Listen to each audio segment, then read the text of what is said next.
सभी मित्रों, बुजुर्गों, माताओं व बहनों को मेरा सादर नमस्कार। जैसा कि पिछले वीडियो में मैंने आपको बताया था कि एक गृहस्थ को कितनी बड़ी मूर्ति रख करके घर में पूजा करनी चाहिए और कितनी मूर्तियां घर में रखनी चाहिए, इस विषय में मैंने आपको चर्चा की थी। आज उसी क्रम में आपको बताना चाहूँगा कि जहाँ गृहस्थ को एक से अधिक मूर्तियों की पूजा करनी चाहिए, वह शुभ माना गया है, सभी कामनाओं की पूर्ति होती है। उसके साथ ही यह ध्यान में रखना चाहिए कि हर एक गृहस्थ का अपना एक इष्ट अवश्य होता है या होना चाहिए। प्रायः उत्तराखंड में सभी गांवों में देवी देवता जो स्थानीय हैं वो इष्ट देव होते हैं, उनकी पूजा सर्वोपरि है। उनकी पूजा करके ही आप अपने इष्ट जो आपके जिन पर आपको श्रद्धा है उन भगवानों की पूजा करनी चाहिए। तो जहाँ एक से अधिक मूर्तियों की स्थापना पूजन करने का विधान मैंने बताया था, उसी क्रम में आपको आज विशेष रूप से बताना चाहूँगा कि घर में किस प्रकार से देवी देवताओं की स्थापना करनी चाहिए या कितने देवी देवताओं की स्थापना नहीं करनी चाहिए, ये विषय मैं आज बताता हूँ। तो गृहे लिंग द्वयम नार्च्य, घर में दो लिंग की पूजा नहीं करनी चाहिए, घर में दो शिवलिंग नहीं होना चाहिए, ये ध्यान रखें।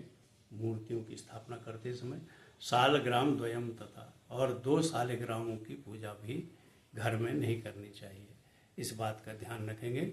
द्वे चक्रे द्वारिकायास्तु, दो चक्र, द्वारिका चक्र जिनको कहते हैं, द्वारिका चक्र दो की स्थापना नहीं करनी चाहिए। नार्च्यम सूर्य द्वयम तथा, और दो सूर्य की स्थापना भी नहीं करनी चाहिए।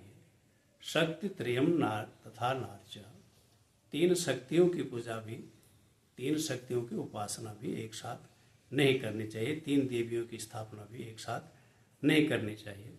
तथा गणेश त्रियम तथा, और तीन गणेश की मूर्तियां भी घर में रखना उचित नहीं है, नहीं रखना चाहिए। दो शंखो नाचैव, और दो शंख भी घर में नहीं रखना चाहिए।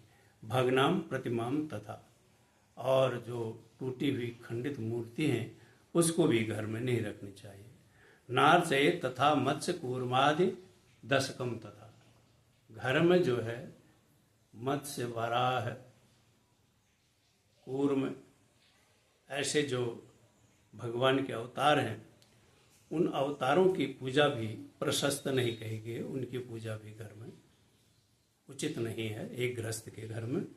और गृहेग्नि दग्धा भग्नाश्चौ, घर में जो अग्नि से जली हुई या टूटी हुई मूर्तियां हैं उनकी पूजा नहीं करनी चाहिए। एतेषां पूजनात् नित्यम उद्वेगम प्राप्नुयात् गृही, इनकी पूजा करने से, इस प्रकार की मूर्तियों की पूजा करने से जो गृहस्थी होता है उसको उद्वेग होता है और वह दुख को प्राप्त होता है। पूजन करते हुए भी, भगवान की पूजा करते हुए भी उसको मनवांछित फल की प्राप्ति नहीं हो पाती है।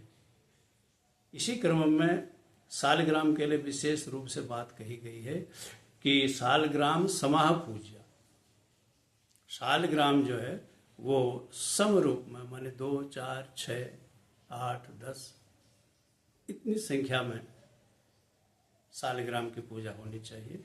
इसमें भी मैंने आपको पहले बताया कि 2 शालग्राम की पूजा उचित नहीं है। तो 4, 6, 8, 10 इतनी संख्या में शालग्राम घर में रखे जाएं, ये ध्यान रखना चाहिए। और विषमा नैव पूज्या, विषम जो है,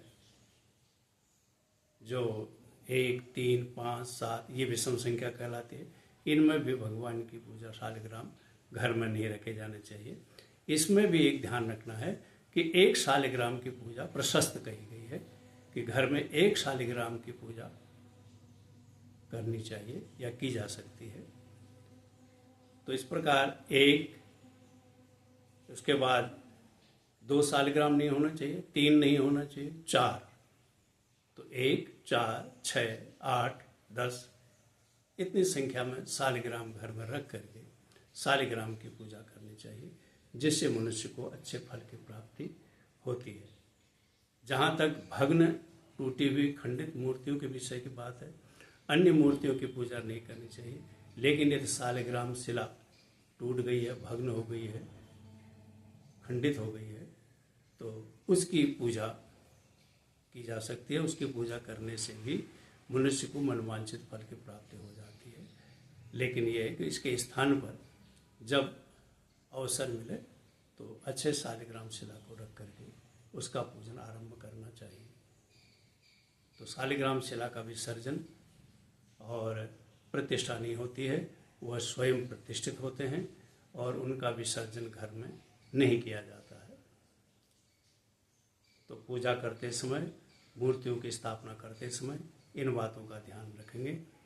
तो मैं अगले वीडियो में आपको ये बताऊंगा कि आप घर में जो मंदिर बनाएं वो किस दिशा में बनाएं, कैसे बनाएं, किस दिशा में मंदिर होना चाहिए, किस दिशा में नहीं होना चाहिए, नहीं होना चाहिए तो क्यों नहीं होना चाहिए,